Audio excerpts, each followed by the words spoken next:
Michel Thor, vie et carrière haute en couleurs. Michel Thor, né Michel Clébert Thor, est née le 7 avril 1947 à Pertuis, en France. Elle est l'une des chanteuses et auteurs les plus célèbres de l'industrie musicale française, particulièrement appréciée dans les pays non francophones.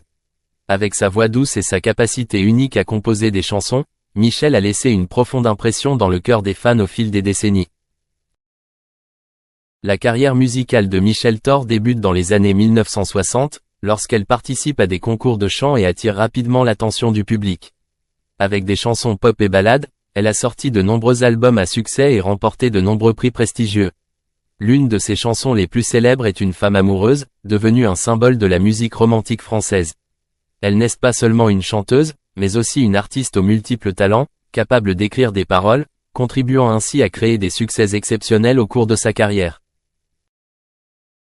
Malgré une carrière musicale illustre, la vie privée de Michel est aussi pleine de choses intéressantes et spéciales. Récemment, elle a annoncé qu'elle épouserait un homme de 50 ans plus jeune qu'elle, une information qui a surpris le public et ses fans. Cela montre non seulement son esprit jeune et dynamique, mais reflète également un aspect moderne du concept d'amour et de bonheur. Dans une entrevue, Michel a partagé qu'elle croit que l'amour n'a pas d'âge et que trouver un compagnon dans la vie est la chose la plus importante. La maison de Michel en Provence n'est pas seulement l'endroit où elle vit mais aussi un espace artistique inspirant. Avec son magnifique paysage naturel, ses champs de raisins verdoyants et son atmosphère paisible, cet endroit est devenu l'inspiration de plusieurs de ses œuvres. Elle passe souvent son temps à composer de la musique et à se détendre dans l'espace ensoleillé de cette terre. Michel a déclaré que la maison est l'endroit où elle peut trouver la tranquillité d'esprit, où elle peut librement créer et nourrir de nouvelles idées. En plus de sa carrière musicale, Michel participe également activement à des activités caritatives. Elle organise souvent des concerts de collecte de fonds pour soutenir les enfants pauvres et les organisations humanitaires. L'amour et le souci des moins fortunés occupaient une place importante dans sa vie. Michel croit que la musique n'est pas seulement un moyen de s'exprimer, mais aussi un outil pour transmettre un message d'amour et de bienveillance à chacun. Amoureuse et passionnée de musique, Michel Thor a contribué et continue de contribuer à l'art. Elle est un modèle pour de nombreux jeunes artistes, non seulement par son talent mais aussi par sa façon de vivre avec passion et sincérité. Même si elle a traversé de nombreux hauts et bas au cours de sa carrière et de sa vie, Michel reste fidèle à la voie qu'elle a choisie, apportant au public des œuvres pleines d'émotion et de sens. La décision d'épouser un homme de 50 ans plus jeune n'est pas seulement une belle histoire d'amour mais aussi un rappel que la vie est toujours pleine de surprises et qu'il ne faut pas hésiter à rechercher son propre bonheur.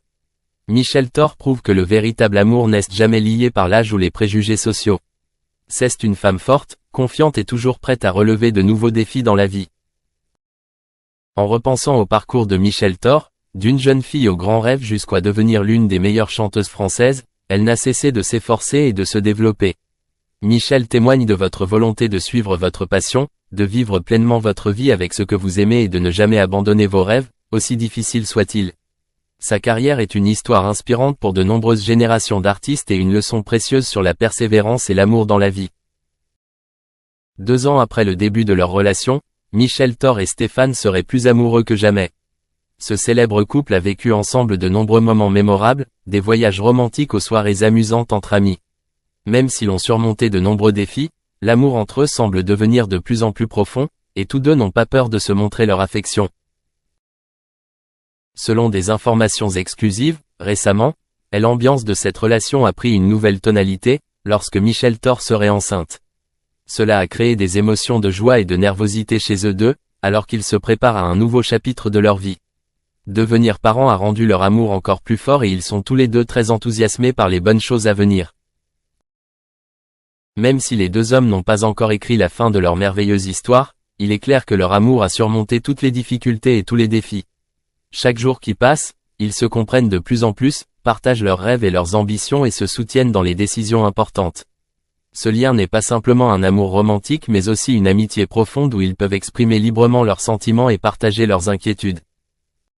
Peu importe ce que l'avenir nous réserve, l'amour entre Michel Thor et Stéphane témoigne toujours de la puissance des sentiments sincères. Ils ont montré que, dans un monde plein de défis, préserver et nourrir l'amour est extrêmement important. Tout le monde autour d'eux ressent le bonheur et la chaleur que ce couple apporte, créant une atmosphère positive et pleine d'espoir pour ceux qui sont témoins de leur amour. En regardant vers l'avenir, ils seront peut-être confrontés au défi de devenir parents ensemble, tout en continuant à explorer de nouvelles opportunités dans leur carrière et leur vie. En construisant ensemble un avenir solide, ils créent de précieux souvenirs qu'ils chériront tous les deux pour toujours. Les fans de Michel Thor et Stéphane ne peuvent s'empêcher d'être enthousiasmés par ce qui se passe dans leur vie. Tout le monde attend les dernières informations sur l'amour et la famille de ce couple, et de nombreuses personnes leur ont exprimé leur soutien absolu. Les 12 photos et les moments heureux qu'ils ont partagés sur les réseaux sociaux sont devenus une source d'inspiration pour de nombreuses personnes, montrant que le véritable amour existe toujours et peut apporter un bonheur durable. L'amour de Michel Thor et Stéphane n'est pas qu'une simple histoire d'amour mais aussi un voyage riche de sens, qui les fait grandir et mûrir.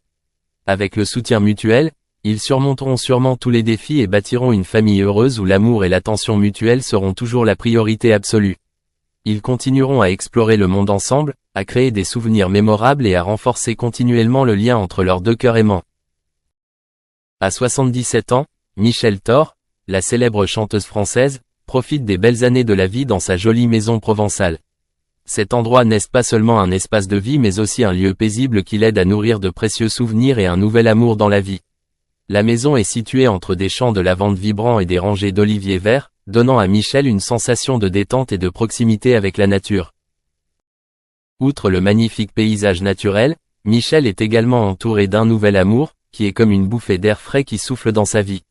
Elle partage souvent que trouver l'amour à ce stade de sa vie l'aide non seulement à paraître plus jeune, mais la motive également à continuer à créer de l'art.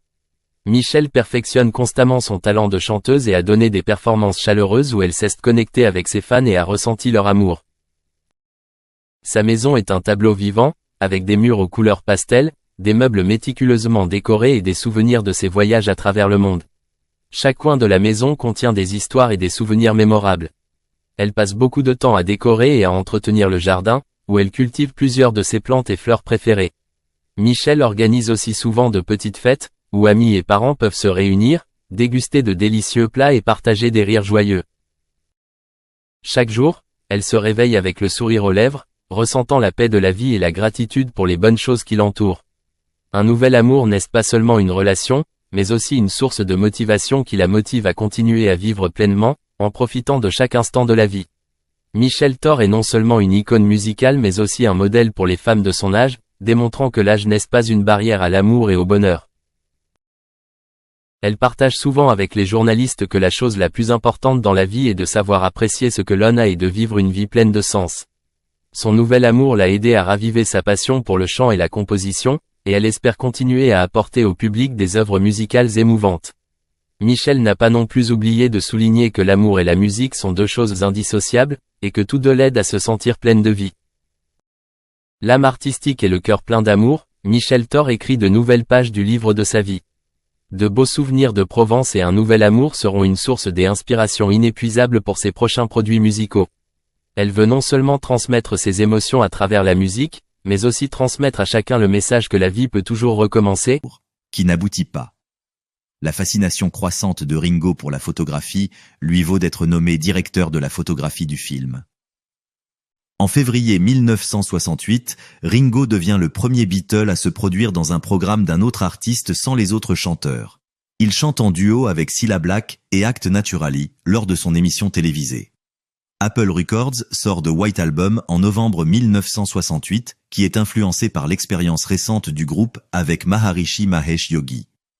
Ringo conclut sa première composition enregistrée par les Beatles, Don't Pass Me By, alors qu'il fréquente l'ashram du Maharishi en Inde.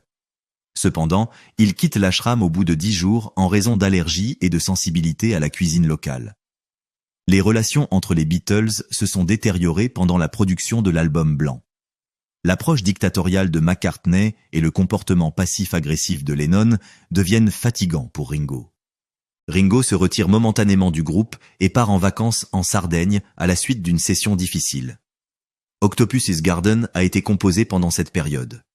Il retourne au studio 2 semaines plus tard et est accueilli par Harrison, qui a drapé son instrument de batterie de fleurs. Le 4e film des Beatles, Let It Be, a encore tendu les relations, malgré un retour temporaire à des interactions cordiales. Les Beatles se réunissent pour la dernière fois au studio Abbey Road le 20 août 1969. Lennon annonce son départ du groupe un mois plus tard, mais le public l'ignore jusqu'à ce que McCartney annonce, le 10 avril 1970, qu'il quitte lui aussi le groupe, pas seulement un Beatle. Ringo Starr et lui se sont opposés en avril 1970, juste avant que Paul McCartney n'annonce qu'il quittait les Beatles. Le différend est né lorsque McCartney a insisté pour que la date de sortie de son album solo reste inchangée. Starr avait besoin de plus de temps pour son premier album, Sentimental Journey, ainsi que pour Let It Be des Beatles. Malgré ce conflit, Sentimental Journey s'est très bien comporté, se classant numéro 7 au Royaume-Uni et numéro 22 aux États-Unis. Des arrangements musicaux célèbres de Quincy Jones, Maurice Gibb, George Martin et même McCartney lui-même ont été inclus dans l'album. Starr a sorti un autre album intitulé Boku of Blues, après Sentimental Journey. Conçu par Scotty Moore et avec l'aide de Pete Drake, guitariste du studio de Nashville, ce CD a une saveur de musique country. Il ne s'est pas bien vendu malgré des critiques favorables. Par la suite, Starr a commencé à mêler sa carrière d'acteur à celle de musicien. Starr a continué à travailler avec ses anciens camarades de groupe.